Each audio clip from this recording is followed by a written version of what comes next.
ఆదోనిలో చాలా ప్రాధాన్యతలు ఉన్నాయి.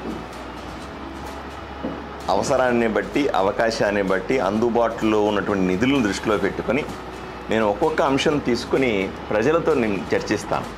ప్రజల ఎజెండానే నా ఎజెండా. నాకంటూ ప్రత్యేకమైన ఎజెండా ఉండదు. మామూలుగా ఏమవుతుందంటే ఎమ్మెల్యే అవ్వగానే ఎవడైనా సరే ఏం చేస్తారు, ఎక్కడ కాంట్రాక్ట్లు ఉన్నాయి, దాంట్లో ఎంత కమిషన్ వస్తుంది, ఎక్కడ భూములు ఉన్నాయి, దాన్ని తీసుకుంటే ఎంత డబ్బులు వస్తాయి, ఎన్నికల్లో ఖర్చు పెట్టిన డబ్బులంతా కూడా ఏదో విధంగా రాబట్టాలా, ఇటువంటి పనిలో ఉంటాడు. నేను అలాంటి ఎమ్మెల్యేని కానే కాదు. నేను ఇంతకుముందు కూడా చెప్పాను, ఎన్నికల్లో ఖర్చు పెట్టిన ప్రతి రూపాయి కూడా నా కుటుంబం సంపాదించిన డబ్బుల్ని నేను ఖర్చు పెట్టాను. ఏ పార్టీ కూడా నాకు ఒక్క రూపాయి డబ్బులు ఇవ్వలేదు. మొత్తం ఖర్చుని నా కుటుంబ ఖర్చులతో తీసుకొని ట్యాక్స్ పెయిడ్ అమౌంట్ని ఖర్చు పెట్టాను నేను. ఏదైతే మామూలుగా ఏంటంటే ఎన్నికల్లో అటు ఇటు చేసి ఏదో నల్లధనాన్ని ఖర్చు పెడతారు. నేను ఖర్చు పెట్టిన ప్రతి ఒక్క రూపాయి కూడా ప్రభుత్వానికి ట్యాక్స్ కట్టిన డబ్బుల్ని ఖర్చు పెట్టాను.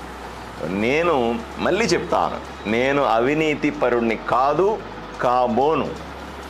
ఏ రోజైనా సరే ఈ 2,50,000 మంది ప్రజల్లో ఎవరైనా సరే వచ్చి నన్ను ప్రశ్నించే హక్కు వాళ్ళకి ఇస్తా ఉన్నాను.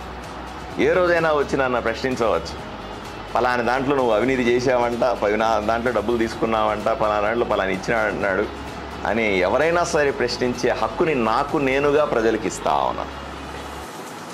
రెండవది, అన్నింటికంటే ముఖ్యమైనది, నేను కబ్జాదారుని కాదు.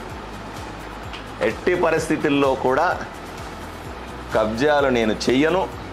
ఈ ఊరిలో కబ్జా అన్నది లేకుండా చేస్తానని ప్రజలకు మాట ఇచ్చినాను.